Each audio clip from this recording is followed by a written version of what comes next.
Bless the name of the Lord. Hallelujah. Kanindot mga igsuon nga muday diha sa Ginoo.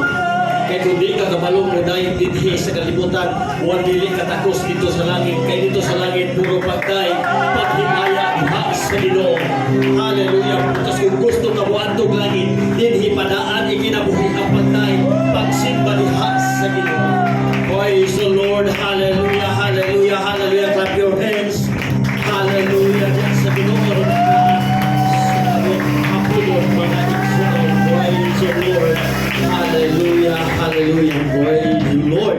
So, mapadayon ito sa unahan ng igsoon. Ang ikinili ni mo paghatag o nihatag Pastor Ariel. Ang pa-introduce sa itong speaker. Itak na sa kapunon. Amen. Praise the Lord. God is good. And all the time. Amen. Praise the Lord. Palapakan nato ang Diyos may soan sa mga kausapang. Praise the Lord. Hallelujah. So, this time, before we give the time for our speaker for today, amen, our evangelist, nagikan magsoon delivered sa Davao City. Amen, of course. Evangelist Leslie Shane Ponce. Amen. O before that, mga kaigsunan, kinsa ang first time na nakasimba sa Pentecostal na bisita nato, taas ka mo. Natay usan diri, first time sa gawas. Nay first time nila. Kanang wala pa kasimba sa simbahan sa UPC. Diya sa gawas sa likod, napay first time sa UPC. Naayusa. Duha. Tulo. So, upatanan, Mekson, palagpakan na to ang atong mga Diyos. Praise the Lord. Hallelujah. So, ako ka mong i-welcome. Yabi-abi ka na mo sa pangalan sa atong Ginoong Isokristo. Ang Diyos magapanalangin ka ninyo o ini nga kahapulon, Mekson, I believe nga naay bensay ang pulong sa Ginoo sa matag usapan nato. And of course, akong pasalamatan, kauban nato ang mga pastor. Amen. Of course, Pastor Joel Monsan from Bagushero. Amen. Hallelujah. Pastor Antoinette sa Batuturil. Amen. Hallelujah. Pastor Cyrus Likutan. Nasa likod, Mekson, of course, gigan sa Kuan, no? Praise the Lord. O, siyempre, ako ba'y pastor din, ha? Wala na? Okay. Wa pa na pastor ang uban. Hapit na. 100 churches sa New Hope sa Davao City. 100 churches sa Davao City. New Hope Kingdom Ministries. Praise God. Kung tabangan ko ninyo, niini nga vision mga kaigsunan, amen, mahimo nato na. Prayer, amen, of course, manpower, and of course, financial.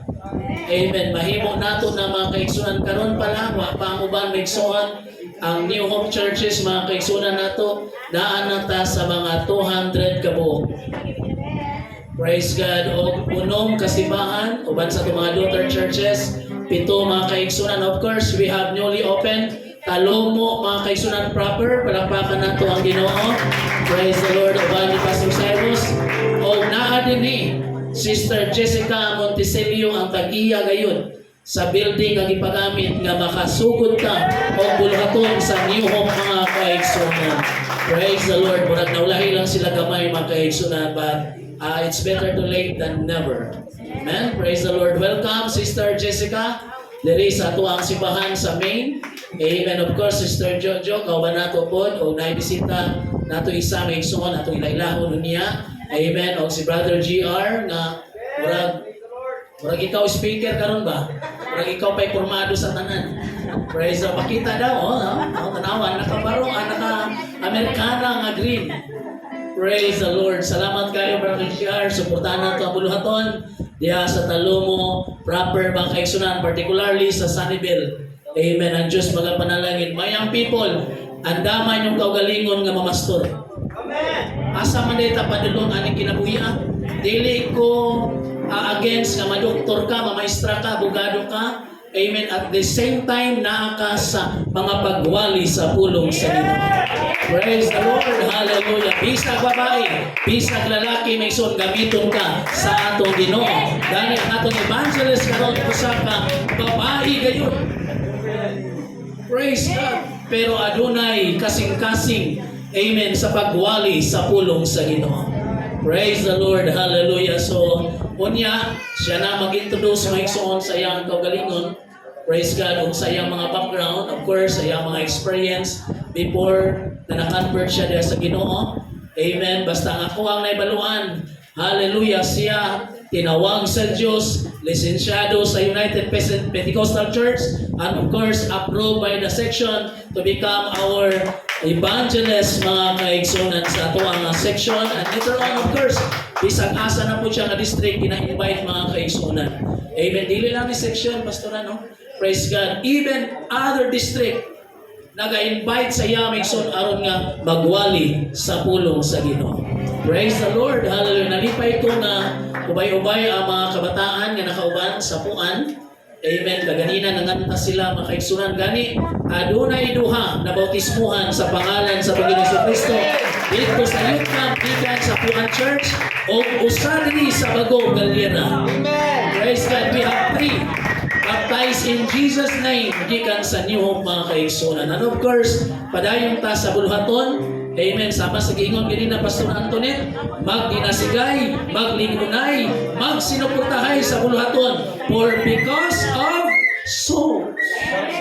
Dili man ni pasikatay atoa, dili lang ni pakitaay sa atoang kaugalingon kung asa ta migson, asa na ang atong naabot. But because of souls, we are doing this. Amen. Pusa, kung ikaw first time, ikaw bisita, amen, this is not an accident that you will hear the word of God because God has a plan in your life. Amen. 16 pa lang ako edad. Nangalagad na ako sa Ginoo.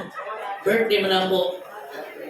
Pila na lang kadlaw, duha na lang kadlaw gikan karon, so karon at least may so na advance ta. Ika 40 at ang-ana ninyo. Pila na akong panagway. Praise God. Hallelujah. For almost 30 years nata sa pag-alagad sa Ginoo. I tested and proven nga ang Ginoo maayo gayud sa akong kinabuhi. Wa ko niya biyahe, wa ko niya pasagi, gigamit ta sa bulaton sa Ginoo. Praise the Lord. Manang lipay ta nga alagaran ang mga kaigsunan, particularly sa mga young people. Actually, nakapokus ko sa mga youth. Tungod kay kining mga youth, mga kaigsunan, praise God, aduna sila'y maayong kaumahon diya sa buluhaton. Praise God, kung maka-asawa man mo, makabana man mo, at least pastor gyapon. Kung nakasawa mo, at least naadya sa bulaton, mag-aawit, magtutublo, mga kaigsunan. Ang importante, this lifestyle, dili makasiparit ka na to, gikan sa ato ang pagpangalagad sa Ginoo. Kung mabugado man lang galing ka, madoktor ka, mamaestra ka, hindi ka kasi mag-Domingo, ay undangan na lang na. Kay walay kalipay diha maigsoon sa trabaho, nga walay presensya sa Dios. I can assure that in the fellowship o karon maigsoon, amen, muulit jud ka karon nga balo nimo ang kalipay sa presensya sa Dios. I can assure you that. Amen. Tungod kay buhi ang Diyos nga itong gialagad. Sa mga panag-awit pa lang ganina, mga testimonyo, nilihok na ang gahom sa Ginoo. Praise God. Daghanag na mabisita. Daghanag ang nakasulod sa simbahan sa New Hope United Pentecostal Church. May siya, Pastor, sa tanang simbahan nga ako nasudlan, maunay pinakalahi. Inyong simbahan ang lahi. Kay aduna gi presensya sa Diyos nga nagalihok kay lahi. Gayon mga kaigsunan, nakauman na to ang Diyos. Yung nabigyan, 2 or 3 gathered together in my name, there am I in the midst of them. Ulo lang na magtigo, maniskus pangalan, naan siya sa atong taliwala. And we are more than 100 today. We are 150 including children. Praise God. And I believe there is na ay presensya sa Diyos taliwala sa mga pagdaing sa atong mga saya mga katawhan, mga kaigsunan. Usa nini nga kabuntagon o kahaponon maigsuon, maminaw ta, iga ba? Init ba? Mas init sa impyerno. Dito tang wali ka ng buntag. May prayer request sa impyerno. Ilaon ka, birahon ka. Pero ang ako mga pag-ampo, magpabilin ka sa pag-alagad sa Diyos o malasdason sa pag-alagad. Salamat, Pastora Shane, sa mensahe this morning. O, gamay-gamay ra taganina kay ang mga ladies, nang kuan di ay halos mga, wala may mga bata, kay tuwa, nangandam sila para karon. Amen. Pero ginako sila, sige lang, kay mahari man to sila ng hapon. And I believe may son nga na mensahe ang Diyos karon nga kahaponon mga kaigso. Praise the Lord. So, unya, dapat ay daghang bulwaton mga kaigsunan. Naman tayo snacks unya, dapat ay kamay na dianda maigsunan. Nilinod ako maigsunan, praise God. Pero mag-enjoy ta, and then kuman sa service maigsunan, katong gusto mo kanta dire, unlimited para sa Ginoo. Praise God. Hallelujah. Kung na-testimonyo, sige, i-testify ninyo diya sa Ginoo mga kaigsunan after the service. Tungod kay mag-celebrate po tamang son. Siyempre, of course, nalipay ko nga niabot na ang ika-46 na ko katuigan mga kaigsunan. And of course, wala yung kubiyahe pasagdi sa Ginoo. Praise the Lord. Hallelujah. So this time, nata maglangan, amen, para dili mo igamon, ayaw mo sigigliho. Just stay where you are. Unya, kumain mo, di mo mamaypay. Kay ang normal na hangin sulod. Try ninyo mag-aisunan. Ayaw mo sigigliho. Di lang mo magliho maison, matingala na lang mo. Dili mo igangon. No? Ayaw lang mo sigliho, kanang sigla mo lang kung mana ang panington. Just focus to the Word of God. Amen. I believe nga na-mensahe ang Ginoo sa karon mga kaisunan. 30, 40 minutes lang ni mga kaisunan, depende sa Holy Ghost. Amen. Praise God. Just focus. Amen. Kay naagyo tay naagi buhaton ang Ginoo sa tuwa. Diyan sa likod, okay na po man niya? Nakalingkod na ba mo? So plaster mo mga kaisunan kay naanata sa pinaka-importanting bahin mga kaisunan. Praise the Lord. Hallelujah. Without any further ado, I would like to give this microphone to our preacher, Evangelist Leslie Shane Constant.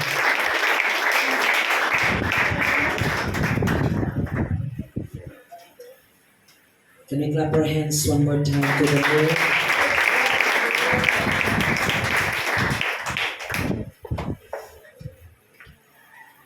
I said clap your hands one more time to the Lord. Dili sa ako, dili sa inyong speaker karon apan sa Diyos. Hallelujah, ato siyang pasalamatan. Ato siyang pasigungkan.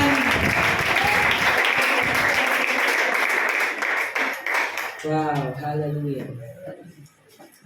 Mayong hapon kanilang tanan, mga kaigsunan, and I am glad for this opportunity na makawali sa pulong sa Diyos.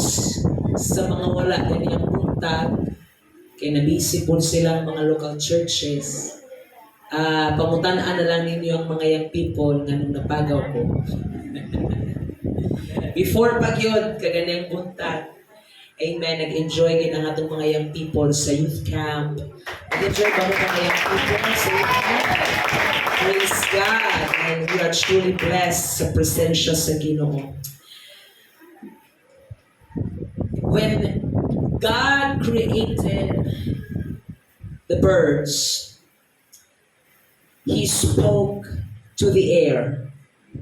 Sa dihang gihimo sa Diyos ang makalanggaman, iya lang gisugin lang ang hangin ug ang hangin naghatag ug abot mao ang mga kalanggaman. And when the bird will decide to walk or to swim, kung mo decide ang langgam nga mughawak sa environment diin siya gibutang gi-create sa Diyos, mamatay gyud siya. Ug imong ipton ang tanom gikan ngadto sa yuta. If you decide to uproot a plant from the ground, 15 minutes ang kadugayon ni anak or less, malaos ang maong tanom. Because it's already outside of its environment. And when God created fish, He spoke a word to the sea. Ug ang tubig ang makatubigan ng dagat ug ang tab-ang nga tubig nagpaabot sa abot niini. Alam mo nga itong gina-enjoy mga igsoon kung ang isda mo decide nga muhawa diya sa tubig, naara siya 1 minute to live. And after that, the fish will die. When God created man, God spoke to himself. And God said, let us make man according to our image. In 27, he says, and God created man according to his image. That's why if you decide to step out of the environment of worship, of praise, of thanksgiving, o mo decide ka nga magawas ka sa environment, sa presensya sa Diyos, therefore you will surely die, because no one can stand, no one can survive outside the environment. Intagibutang sa iyo. So if you have or if you are in that moment where you can worship God, idasig ta sa ato mga ministers nga naning mo, dapat they are reminding us to give our best in worship. Ganong ginadasig mangita because we are living inside the environment of the presence of God, and the Bible says that God inhabits the praises of His people. Ang tao nga wala na pagdaig o pagsimba, medyo makitaan nimo nga dili stable ang iyang kinabuhi. Akay makitaan nga kausaban but dili gid mo lungtad. Why? Because initially we are created to worship God. Kung mangita pagkaglaing purpose sa imong kinabuhi, I'm sorry to tell you, but you cannot find your purpose outside the will of God. Kung mga ubang tao, ginapangita nila, ginatagbo nila, ginangkaugalingon sa mga bisyo, and therefore they will find themselves drowning in sin because kanang butang di nila makasuffice kanina. And if you do not believe what I'm saying, 12 years ago, sa dihang wala pa kong giusab sa Diyos, I was once in that situation. Akong gilumsan akong kaugalingon sa mga bisyo. While I was studying, I was grade 5, not so good to go bisyo because of a broken family. Nagsugod ko rebelde sa akong ginikanan, and without God, I will not be here. That's why I am here, I am testifying, I'm telling you, you don't have to go outside in the world to see if kaya ba kang luwason sa Diyos. God is able to keep you and preserve you. You don't have to go out in the world to know if God is good. God is able to keep you and preserve you. Hallelujah. So this afternoon, I give honor once again to all our pastors and ministers in this place. Salamat kaayo sa inyong pagkugi, kanunay, di gyud dalim sa akong nagkaingon ganiha, na kung wala gyud tawag sa Dios, wa gyud assurance nga makalahutay ta, because it's not easy. No? It's not easy, but the good thing about being called by God is we have a full assurance that God will really back us up no matter what happens. So if you love the Lord, can you stand to your feet this afternoon? Hindi na ako magalangan. Let's go into the Word of God.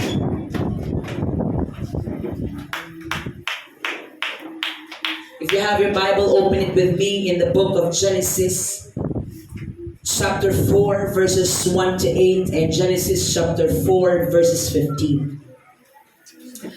Si Adan nagighilawas kang Eva nga iyang asawa o nanakon si Eva o nanganak o batan-ong lalaki. Mingon si Eva nakabato na kong anak tungod sa panabang sa Ginoo sa ginganlan niyang Cain ang bata. Unya nanganak siyang laing batang lalaki ug ginganlan og Abel, ug si Abel magbalantay sa mga karnero ug si Cain magugma. Usa ka adlaw ni ana naghalad si Cain ngadto sa Ginoo og mga abot sa iyang uma. Verse 4, nagbuhat o nagkuha usab si Abel o pipilas sa mga panganay sa iyang kahayupan o giihaw niya kini o gihalad ang labing maayo nga bahin ngadto sa Ginoo. Nahimuot ang Ginoo kang Abel o sa iyang halad. Verse 5, apan wala niya dawata si Cain o ang iyang halad. Busa na suko si Cain og nagmugod. Verse 6, ang Ginoo mingon kang Cain, nganong nasuko og nagmugod ka man? Kung maayo pa ang imong gibuhat na dawaton ko unta ang imong halad, apan kay dautan man ang sala nag-atang kanimo sama sa ihalas nga mananap nga motukop kanimo, busa kinahanglan buntogon mo kini. Verse 8, unya si Cain mingon kang Abel, mga tuta dito sa ug sa dito na sila sa kaumahan giunay ni Cain pagpatay ang iyang igsoon. Genesis chapter 4 verse 15, the word of the Lord says, apan ang Ginoo mitubag kaniya, dili kana mahitabo ang mupatay kanimo panimaslan ug silutan ko og 7 ka pilo. Busa, I'd like to highlight this word. Busa, ibutangan o patik o marka si Cain aron dili siya patyon sa makakita kaniya o si Cain mipahilayo sa Ginoo o mipuyo sa yuta nga ginganlan og naad sa silangan sa Eden. I'd like to ask Pastor Ariel to pray for the word of God. Sa magaw sa pamahay, nagaduol kami kanimo ni Tangnaw Dios sa kahaponon. Nga ang imo mga pulong ibasa taliwala sa mga katawan, ikaw Ginoo magagamit sa mo magwawali ni nga kahaponon. Nga ikaw Ginoo maghatag kaalam nga bisan pa ang matag usa nga makapatalingog, aduna kami kaalam usab, aduna kami kahibalo nga madawatan paglikon pagnasi sa amo pag-alagad ya kanimo Ginoo. O ikaw Ginoo magaandam sa unahunang kasing-kasing sa pagdawat sa mga espirituano mga butang. Ginamit ang imong alagad, tihugi siya in Jesus name. Amen. One more time to the Lord. Everybody say amen. And I'll be seated in Jesus' name.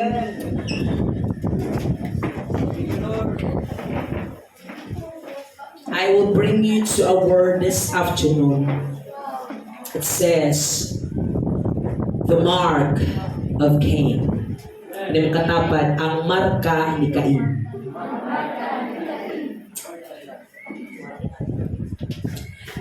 You can always see God's mercy in places you thought you could never reach or it could never reach.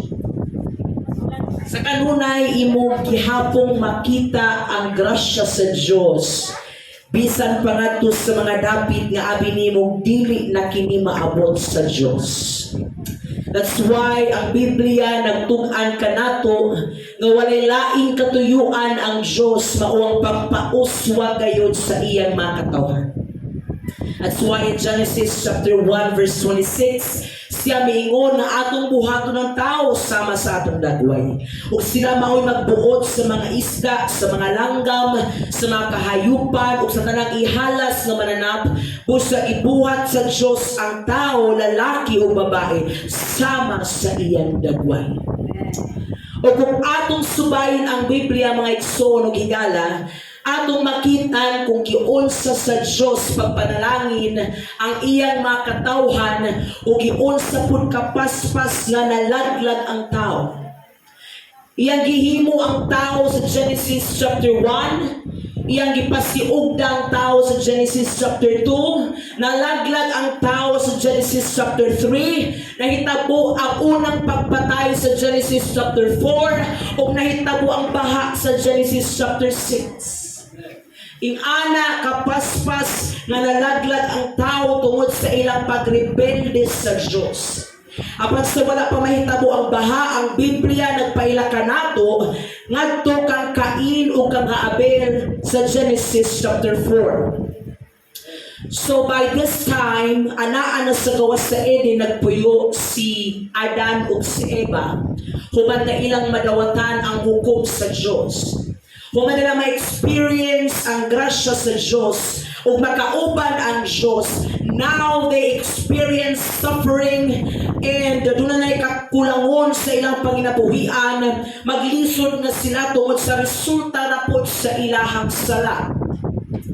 Now they experience kung saon pag-ugmad sa yuta. They've never experienced that inside the Garden of Eden. Tungod kay inside the garden, everything is provided. ang tanang pagkaon nga ilang gikinahanglan gisuplayan ng daan sa Diyos.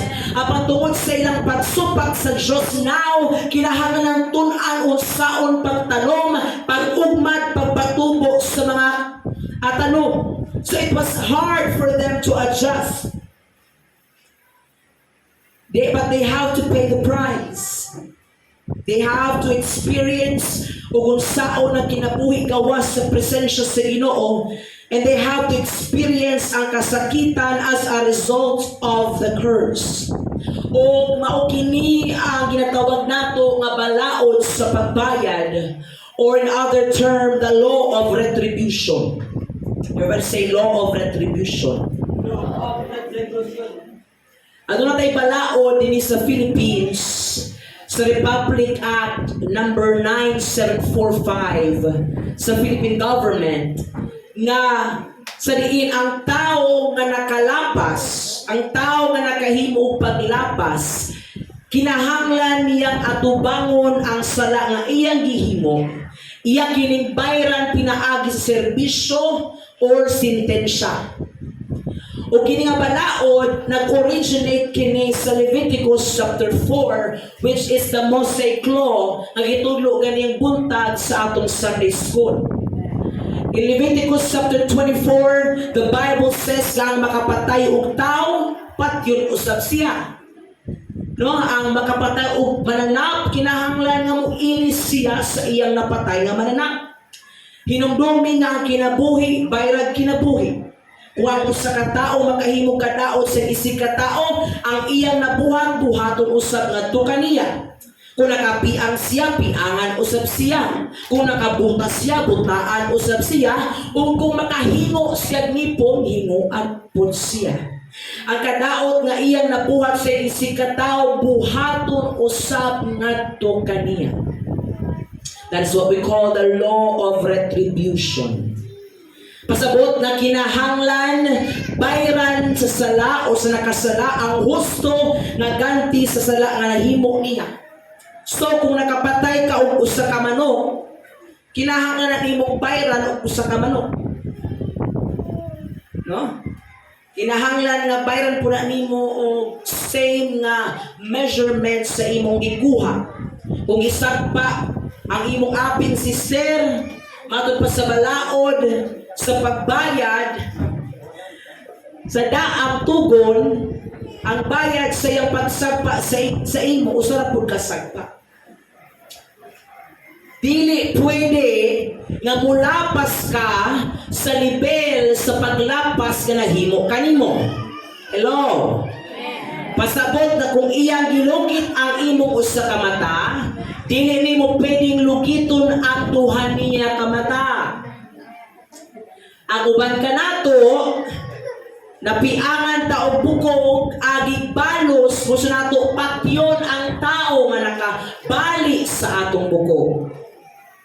Gusto nato kuhaon ang kinabuhi. Kagipiangan ko, gisakitan ko, therefore you deserve to die. Yet many times our fallen nature wants to go beyond the offense. Gusto nato nga mulabaw ta sa paglapas sa nahimo kanato. But the Bible says you cannot go beyond that. Now, gimanduan sa Diyos si Adan o si Eva. Naggikan silang paglapas, kinahanglan na ilang alagaran ang yuta aron ang yuta magahata kung abot na ito kanila. Kung nagdako si Cain o si Abel, nga nasabtan din nila nga kung di nila alagaran ang yuta, di nila alagaran ang mga kahayupan, wala kayo abot. Hallelujah, ngadto sa ilang pamilya. Nasabtan ni Abel o ni Cain sa gagmay pa sila, ang kinahanglan patuluan din og singot ang ilang trabaho, because that is the result of the mistake of their parents. Nagtug-an ang Biblia kanato nga si Abel may nag-atiman sa mga kahayupan o si Cain may nag-atiman sa tanang mga tanong.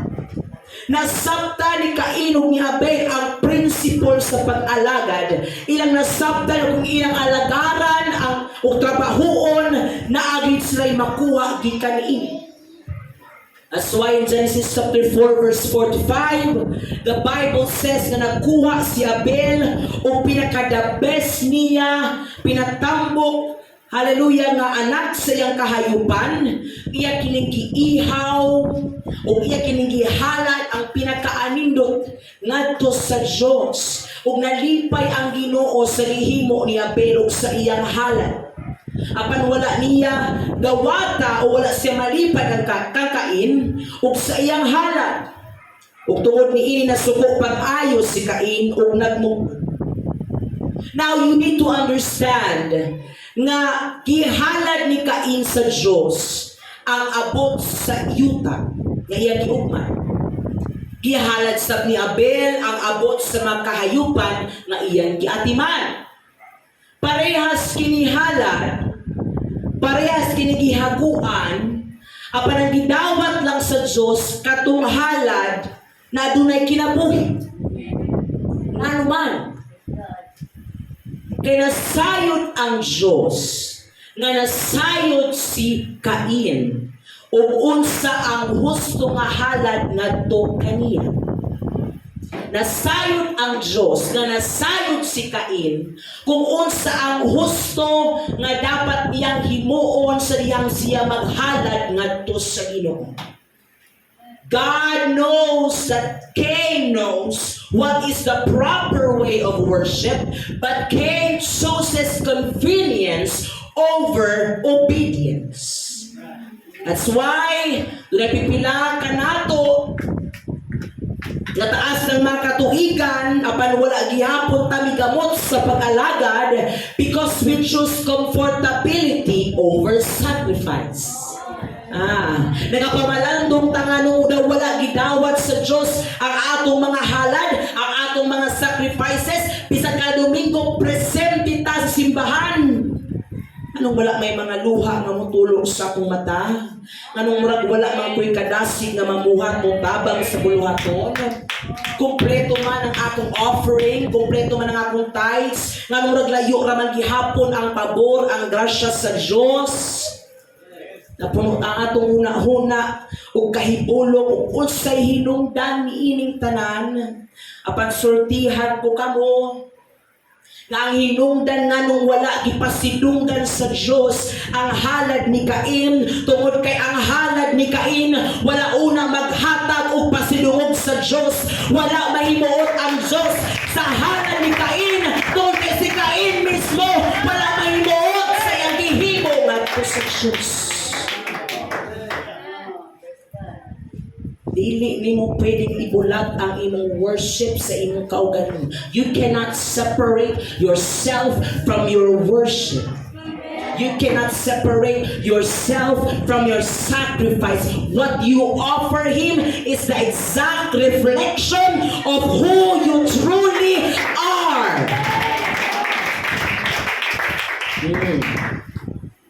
At suwe sa akong gikaingon na ganyan buntag nga wala ko kapamugusok tao nga akong palakpakan ng Diyos, atong daikon ang Diyos, atong sibahon. I no longer do that. Why? Because sa akong gikaingon na nasabtan na nato, we are no longer ignorant of the Word of God, mga kaigs. We know what is right. But we just refuse to do it. We just refuse to do it. That's why, kung sa imong ginahimo din sa pulpito, your ministry here, gamay ra na nga tipak. Hallelujah, kinatibok animong pag-alagad sa Diyos. There's a small portion of your relationship with God. Hindi mo pwedeng ipangandak sa Diyos, sa imong mga leaders na ikaw ang nagsunglit or ikaw ang nagtugtog or ikaw ang grabe ka ibuhata, ikaw ang presente ka mo, ikaw ang sayo, pero you cannot do that. There is just a small portion of the totality of your relationship with God.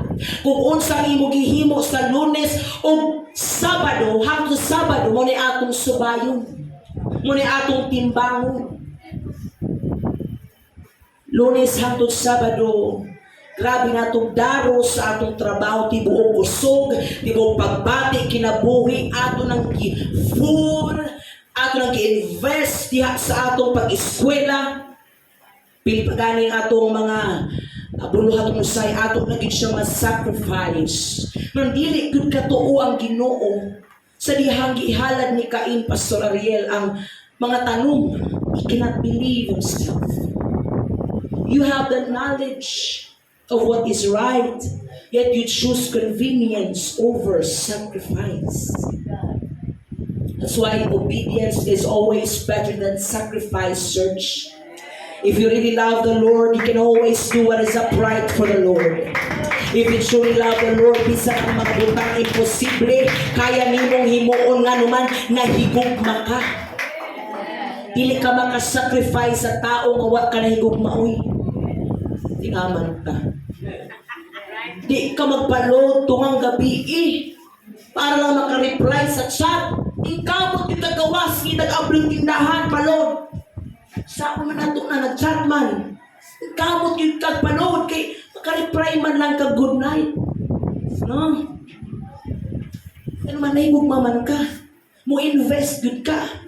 Bisag maumaon lang itong budget ni mga pagkaon, pamasay, di kuhaan pagigna pang palit og chocolate o roses. Palagkutoy ng tiyan, hatag lagi hapon. Kinahigugma ka. Makahimo ka, makahatag ka, kaimong gimahal. You can do all things because of love.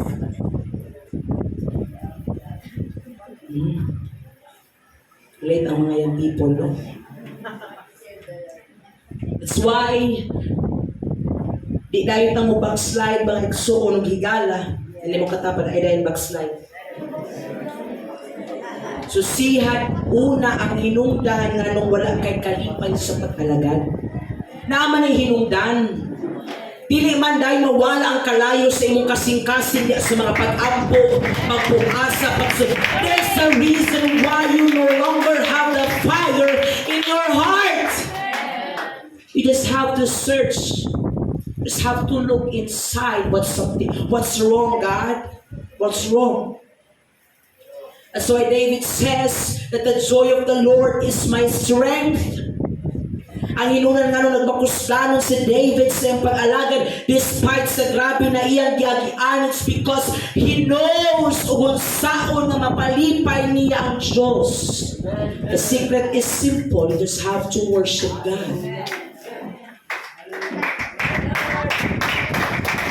Walay formula.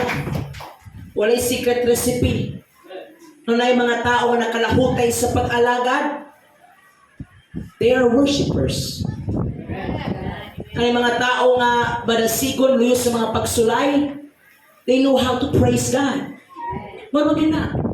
Wala ko ilain. The reason why I'm still here is because I've understood, glory to God, that the secret na makalahutay dito sa pag-alagad is I just need to worship God. In good times, I just have to worship God. In bad times, I have to worship God. There's no special recipe na makahimo ko ng kapabilin sa pag-alagad. It's just worship. Diha ginarenew sa Diyos ang atong kusog sa atong worship. O inyong natawa lang inyong makaugalingon, makaigsuhan o higala, tanak linear ko na yung katapad, ini yung katapad, maayong hapon billionaire. Tarungan nag-story, ayong bugal-bugal eh. Tarungan, apire, high five, good afternoon billionaire. God, ang iba, nag-apir-apir lang, hindi ikot mo to oh. Apir lang mo, kinaingon ko ha.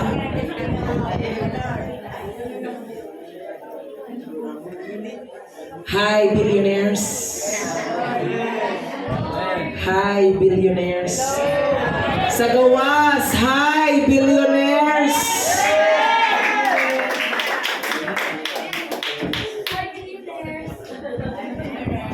Ako ba, di ka to, oh. Kalbugal, Miss Evangelist, eh. would like us to understand the reason why ako kamong gitawag og billionaires, it's because it's true. Di mo kumusulting tikal din eh. Mahadlok ta nga makilatan ta. Pagkisaligan ta sa Diyos og 2,356,305,168 na kantidad sa body organs.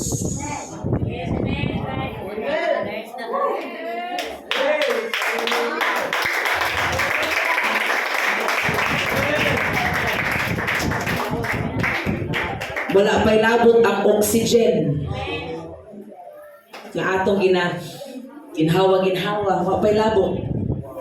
No? Pag-ingon ako sa inyong billionaires, inyo dahil gitanaw ang inyong bulsa. It's in the mind. You are a walking billionaire.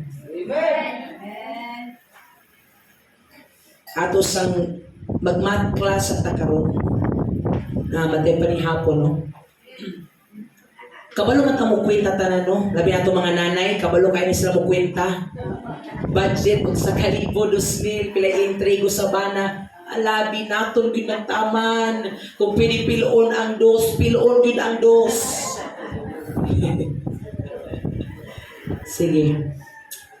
So naatay 24 hours, para lang masabtan ninyo ba? Kaya basi inyo ginatake for granted kining mga panalangin sa Ginoo. Sa 24 hours, amen, kung inyong paniton ang usa ka tangki sa oxygen, akong check ang kantidad naa sa mga 6,000 or 5,000 pesos. O ang isa ka tangki sa oxygen, mulas na siya 5 to 6 hours. Now, kung imong i-divide ang 24 hours into 6 hours, karon mo mulas ang usa ka tangki sa oxygen, sa akong pag-compute, kinahanglan nimo og 4 ka tangki sa oxygen sa adlaw. Para kaginhawa ka, 4 tanks. So karon, kung imong ang 6,300 nimo ang kantidad sa tangke, i-multiply na nimo sa upat ka tangke para makaginhawa ka sa isa ka adlaw, kinahanglan nimo 25,000 kada adlaw aron makaginhawa ka. So karon, daw man kanahuman, isa ka adlaw ra ba day mo ginhawa? Yung pwede. So karon, ang mabuhi kang 365 days, kinahanglan nimo i-multiply ang 25,000 times 365. So, ang akong kwentada, kinahanglan ako 9,198,000 worth of 1 year oxygen consumption.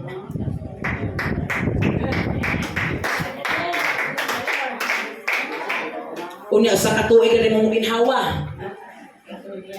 26 years old. So karon kuhaan ninyo yung mga cellphone, tagaan ta mong pagtugot nga kuhaon ninyo yung mga cellphone. Ay mo kaulaw. Kaya kung di mo pagkuha og cellphone, magkuha naman pong inyo. Karon tugutan mo, maulaw. Ay mo kaulaw. Kuha yung cellphone. Okay, go to calculator. Sige, kwenta na ron kay bilyonaryo gunta. Mag-math ta to. Nana sa calculator. Calculator na akong ipa-open ha, di messenger. Okay.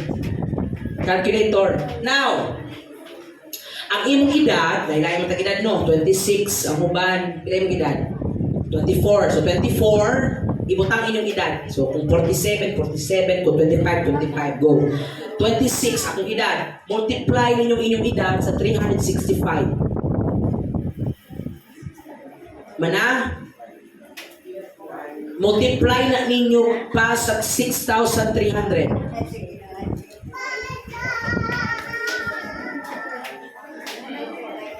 Again, inyong edad, multiply sa 365, multiply sa 6,300. Pila ang resulta ba ni Joshua?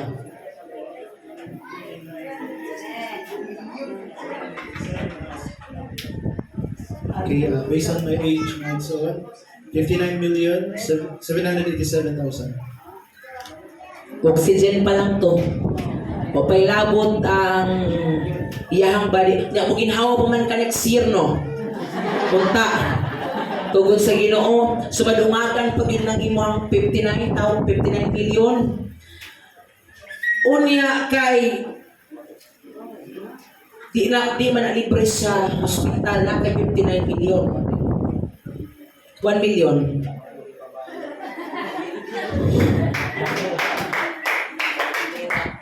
$500,000 deposit lang sa wala.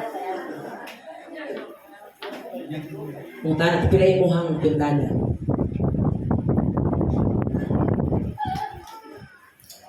Based on edad, kandidat og 48,289,500. Naka na. Kung naka, manghulang ko 1 million. Wala. 500,000. Tapos, dagan na ta. Naaba mo'y kamor sa gawas, pila man ang imong assist.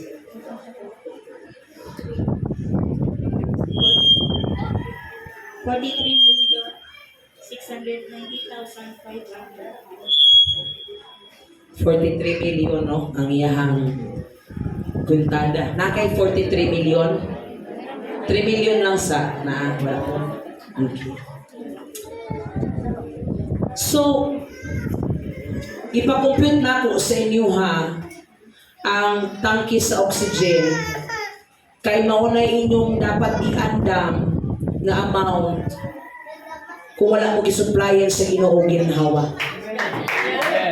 That is the price that you have to pay sa hospital kung wala mo gisupplyan sa Ginoo o ginhawa aron makasurvive mo, makatrabaho mo, makapanginabuhian mo.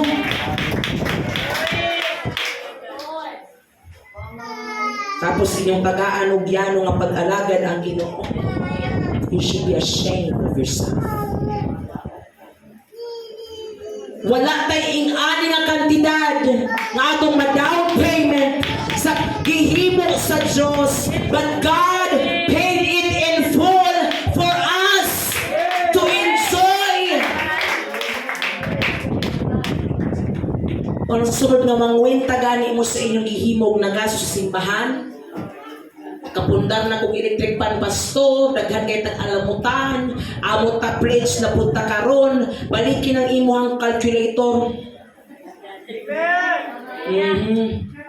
Balikin ang imong calculator, tanawa kung pila nag-i-invest sa Ginoo sa imong kinabuhi. You are just doing the littlest thing that you can do for God. So you do not complain when God tells you to do this. You do not complain when God commands you to do the things inside the kingdom. Just do your best.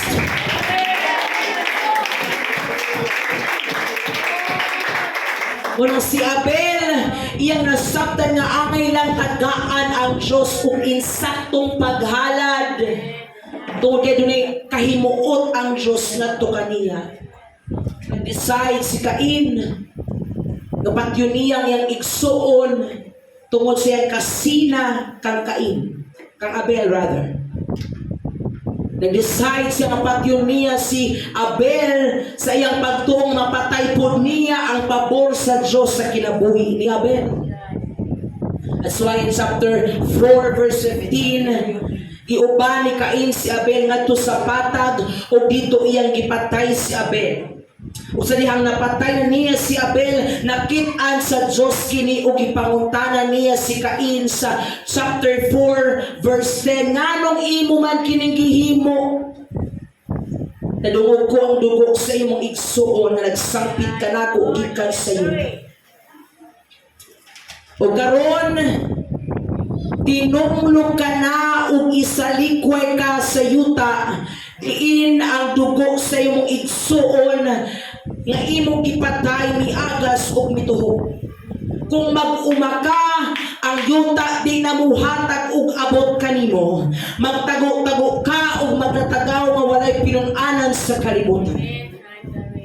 That was the result of Cain's decision sa dihang iyang ipatay ang iyang igsoon. That was the price that he need to pay. Grabe. Tinunglo siya, isalikway pagyud siya, ang iyang gasa sa pagtanom, wa na'y moabot na tanom. He has a gift of planting crops. Pero i-curse sa Ginoo ang gift niya. Tungod sa iyang gift, nakapatay siyang tao. Napatay niya ang iyang igsoon. Ug sa dihang nadungog kini ni Cain, sa diyang nadungog niya ang hukom sa Diyos, na hinumdum siya sa balaod sa pagbayad. He remembered the law of retribution. O nagsugod siya o bati o kahadlok, kay nasabtan niya nga kung ipatay niya si Abel, patyon po siya. Kinabuhi ang bayad sa kinabuhi nga iyang gikuha. That's why si Cain, bisan pag naa siya sa mali nga posisyon, nasayod siya nga wa siya katungdanan nga mangayo og plea, mapila ka, I am not guilty. Kung nakay kaso, pwede ka mo ato sa Hall of Justice, mangayo kag plea nga to sa judge, sir, wala ko'y sala, ma'am, wala ko'y sala, I am not guilty. Cain knows he is guilty. Sayod si Cain nga guilty yun siya. Apan si Cain ni hangyok sa Diyos, umingon, bugat ra kaayo ka na nga silot. Tanawag ni hangyok pa siya sa Diyos. Nagkalapas na gani siya, kapatay na gani, ni hangyok pa yun siya sa Diyos. Matod pa niya, giabong mo ako aron, gikan ini mong taa o gikan sa mong presensya. O wala na ako'y permanente nga puloy-anan busa maglatagaw na lang ako. O kung may makita ka na ako, sigurado nga patyon gayon niya ako. Wow. Ang guilty ni hangyo pa ngadto sa judge that I am not guilty, sir. Bisag klaro kain bago na nang ipatay si Abel. Ginoo, ayaw lang po pakasad ianing akong sala nga nahimo. Ayaw lang ko i-take charge as guilty, Lord. Pero nasayod siya nga nakasala gyud siya. And samtang nagahimo ni ini si Cain, no? Samtang nagasulti si Cain ngadto sa Ginoo. Sulti niya ang mga hinungdan nga dapat dili siya pagawason, dili siya dapat i-curse. He was telling God the reasons why he should not be cursed. God was standing there and looking inside Cain. Samtang sigyaw-yaw si Cain ay nakitaan ang Diyos something different, something inside Cain. And when God was looking unto Cain, nakita niya itong butang sulod ni Cain. Nawala ang iyang pananaw ngadto sa sala nga himo ni Cain. But rather nakatutok siya ngadto sa butang nga iya nakitaan sulod ni Cain. Munang ang Diyos lingon nga tukang Cain, nakahukom siya diha ug lingon siya nga tukang Cain nga dili ka na mahitabo. Kay si bisan kinsa nga upatay kanimo, balusan ko og pito ka pilo.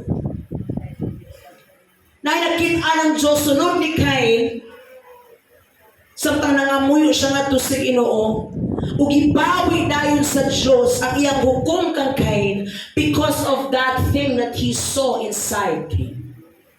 And he told Cain that ang bisan kinsa nga mopatay kanimo, pito ka pilo ang balos nga maabot kaniya.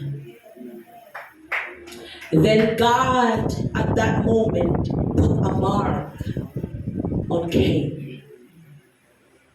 God Diha dayon. Wala na gipaugma.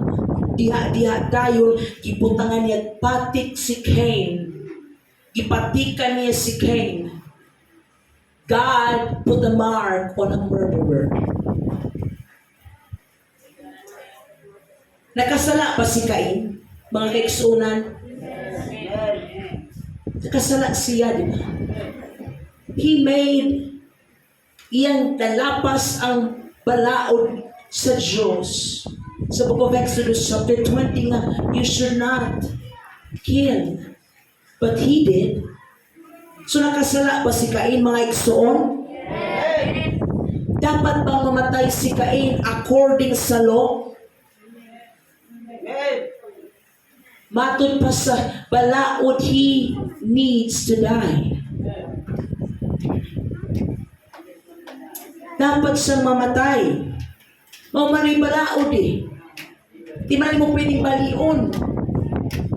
He needs to die because he made a mistake. What I don't understand is this, nga imbis na laglagon sa Diyos si Cain, iya naman ang gimarkahan si Cain. I cannot understand that. Now, kung sa imo, o kung ikaw o sa ato gihimo ang dautan, kung kita ang nakaagrabyado, naatay ka isog o katungod nga maningil sa tao nga nakalapas na to. Right? Ang uban ka nato, dagan dayon sa barangay, pakasuhan dayon, pasakaan dayon o kaso.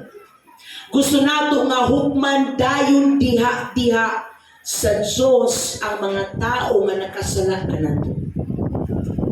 Lord, gisultian ko niya sakit nga pulong, Lord, i-curse na nga tao.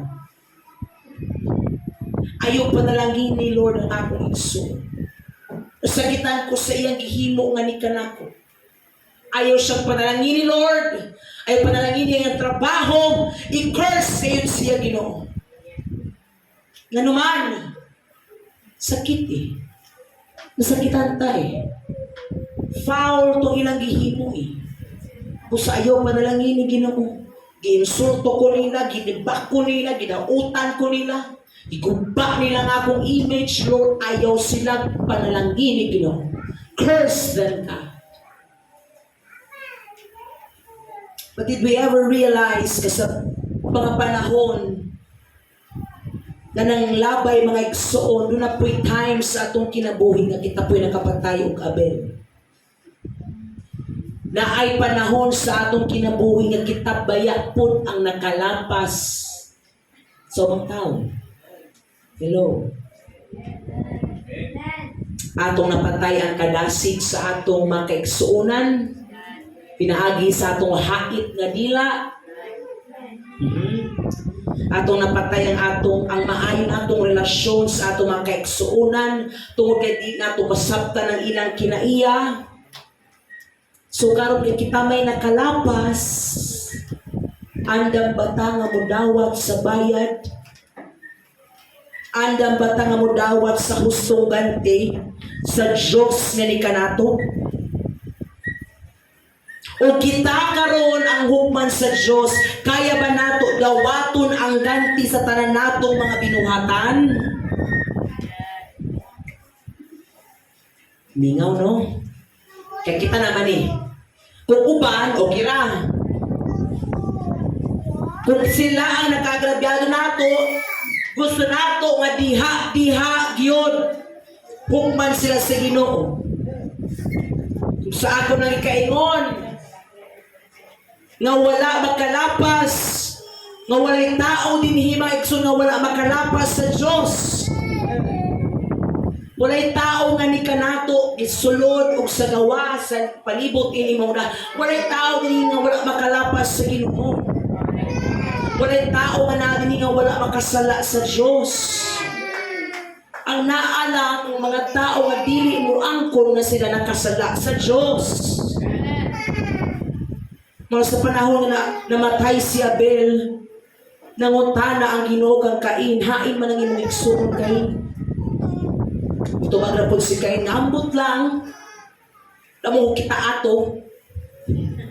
Abot lang, busy ng guro to, kita ato kung pakialam ato. Ama ni mong igso, ama si sister. Abot lang, ako panitig bantay ato. Wala nang simba to si Brad na ginausa man to, ay siya'y pamutan aon sa may labot na ko anak niya.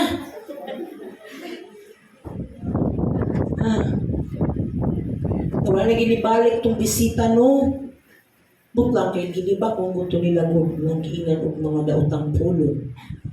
Wala po ko nakapi-api o kay ka iya man ang kinabuhi.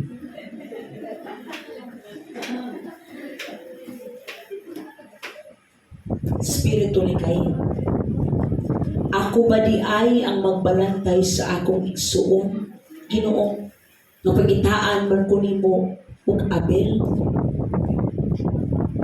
Wala ko'y labot o tamnan ko nimong kawayan kay magtanong ra po kong kawayan din sa akong pikas na tampo. Magbantay ta. Kanang atong mga ginapamulong batok sa atong mga kaigsuonan nga wa tay pakialam, wa tay labot, iya magkalong doktrina na sayawa.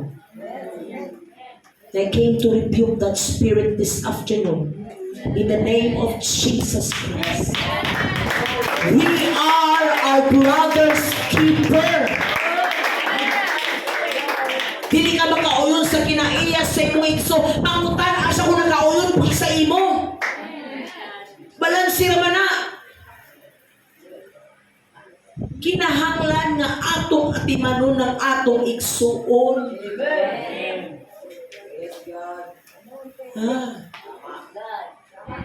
Atong kamustahon. Mato man taglangit nga manag-uban baya ta dito. Pasabot na mo kasi mabilin. Hindi ang pwede. Ikaw mo na siya. Wa kay choice. Magkita ragapon mo dito. Mandiri pa lang tarungan ninyo ng inyong relasyon. Husaya na lang inyong mga problema. Uy! Mag-uban mo sa langit, pagdaig sa Ginoo, dili pa lang dili mo magkauban og daig, dili pa lang sa church. Pag-abot sa langit, gusto mag-uban mo dito. Usap na nga pamaagi, uy. The concept is very wrong. Dili pa lang, storyahin na ninyo. Kung di madag storya, ipaabot kang pastor. Kung di madag kang pastor, ipaabot kang sectional presbyter. Kung di madag presbyter kang district presbyter. Kung di madag kang district presbyter, nga to kang bishop, kang pastor Cesar Pistanyo. Ang atong general superintendent. Kung di madag, atong kang David Bernard, ang atong UPCI. General superintendent. Kung di madag, ato na mo sa ginuudan mo. Hindi ba Lord? Pero kahit quarters ang akong giyad, hindi ba da kinaya, Lord? Pero di ka mo surrender. Hindi mo talikuran ang iyong igsuon. Wala akong kasabot sa iyong kinaiya, pero mangita akong pamaagi nga masabda na ako ang iyong kinaiya.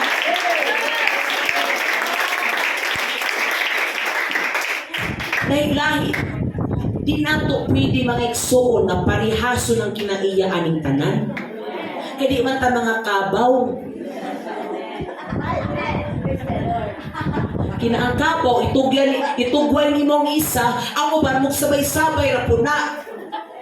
Ang kanding imong itugway, ang uban magsunod-sunod ra gyud na. Pero kaning imong igsuon naman ni prinsipyo. Pukson yun ni Monique pagpakaon o spaghetti kung gusto niya pansit. Si Pastor, gusto siya Grahams, na imo gusto kay kuan ka ng ice cream. Kanang ice cream na lang nga Grahams ang flavor. Para maurag ihapon. Naamog yun na something in common, di magipwede nga wak mo'y mauyunan na magiging ang tanang butang. Kung di ganahan og spaghetti, naganahan siya spaghetti, ganahan kag pansit, spaghetti sauce ang gabi nun, bihon ang isupak.